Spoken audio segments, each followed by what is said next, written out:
म्हणू शकता।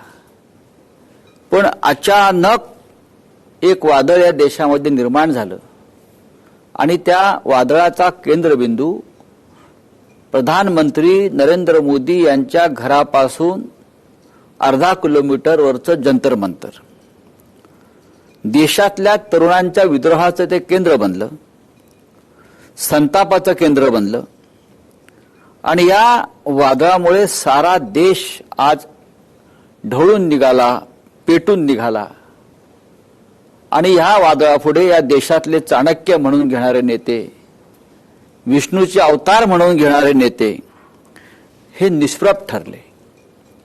याच्याबरोबर दुसरं एक वादळ निर्माण झालं, ते म्हणजे राम मंदिर, अयोध्येतलं जे राम मंदिर आहे त्या राम मंदिराच्या लुटीचा विषय हा सुद्धा तेवढाच गंभीर आहे। या दोन्ही विषयात ज्यांनी पहिल्या दिवसापासून सहभाग घेतला, सक्रिय राहिले, बळ दिलं या दोन्ही लढ्यांना, ते एकमेव नेते आज म्हणजे महाराष्ट्र राज्याचे माजी मुख्यमंत्री आणि शिवसेना पक्षप्रमुख उद्धव ठाकरे। शिवसेना पक्षप्रमुख उद्धव ठाकरे हे दिल्लीत होते। दिल्ली जाऊन त्यांनी जंतर मंतरला आंदोलकांची भेट घेतली, जखमींची भेट घेतली आणि अत्यंत ते व्यथित झाले, संतापले। मी स्वतः पाहिलं। आज ते आपल्याबरोबर या सामनाच्या स्टुडिओमध्ये चर्चेला आहेत। उद्धवजी नमस्कार। नमस्कार। उद्धवजी, आपण राजधानी दिल्लीमध्ये होता, देशाची राजधानी आहे आणि देशाची राजधानीतून आपण एक देश आपल्या नजरेने प्रत्येक नेता पाहत असतो। तुम्ही काल काय पाहिलं? गेल्या अनेक वर्षांपासून देश जे भोगत आला, देशाची फसवणूक झालेली आहे। दरवेळेला चांगल्या गोष्टीसाठी देश मतदान करत असतो। 2014 पासून आतापर्यंत देशाला नुसती प्रलोभनं दाखवली गेली आणि प्रत्यक्ष पदरात काही पडलेलं नाहीये।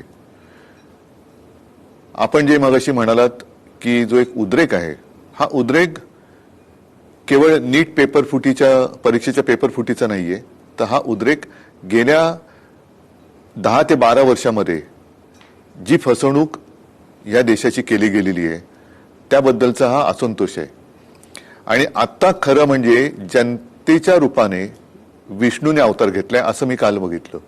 हा विष्णू आहे देश वाचवण्यासाठी, धर्म वाचवण्यासाठी। धर्म म्हणजे केवळ हिंदू मुसलमान असा नाहीये, माणुसकीचा धर्म हा वाचवण्यासाठी जे रस्त्यावरती उतरलेले तरुण आहेत त्यांच्यासोबत त्यांचे आई वडील आणि आजी आजोबा सुद्धा आहेत। म्हणजे हा विष्णूचा अवतार आहे जो देश वाचवण्यासाठी यांनी जन्म घेतलेला आहे। उद्धवजी, आणि आपण पाहिला असेल, आपण चिंता व्यक्त केली की दिल्लीच्या अनेक रस्त्यावर हा संपूर्ण, ज्याला तुम्ही जे म्हणता, हा तरुण अत्यंत संतप्त, काही लोक त्याला झुरळ म्हणतात, हो झुरळ म्हणतात, कॉक्रोच म्हणतात, होय। पण हा ज्या पद्धतीनं तो दिल्लीच्या रस्त्यावर संतप्त होऊन वावरत होता, फिरत होता, पोलिसांशी संघर्ष करत होता, हे योग्य आहे का? एक गोष्ट मला मुंबईपासून दिल्लीपर्यंत लक्षात आलेली ती म्हणजे ही सर्व जनता भीतीच्या पलीकडे गेलेली आहे। भीतीची बंदूक त्यांच्या कपाळावरती किंवा मस्तकावरती आतापर्यंत या सरकारने जी रोखली होती, ती बंदूक आणि ती बंधनं जुगारून आताही स्वतःच्या जीवाची पर्वा न करता रस्त्यावरती उतरले। आणि का उतरणार नाही याचं कारण असं की 2014 पासून एका भोळ्या अपेक्षेने, भाबडेपणाने ज्यांना पाठिंबा दिला त्यांनीच पाठीतवार केल्याची भावना या जनतेच्या मनात आहे। आणि बघा ना तुम्ही, प्रत्येक ठिकाणी नकार घंटाच आहे। रोजगार मिळतायत का? नाही। रोजगार मिळत नाहीये। महागाई कमी होते का? नाही। पेट्रोलचे भाव कमी झालेत का? गॅसचे भाव झालेत का? नाही। पेट्रोलमध्ये आता इथेनॉलचं मिश्रण म्हणजे त्याच्यात सुद्धा भेसळ व्हायला लागलेली आहे।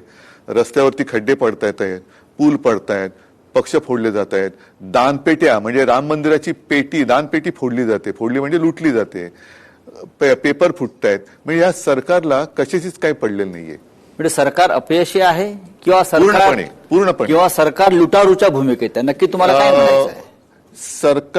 सरकार म्हणजे शेवटी काय, सरकारी एक यंत्रणा आहे, व्यवस्था आहे।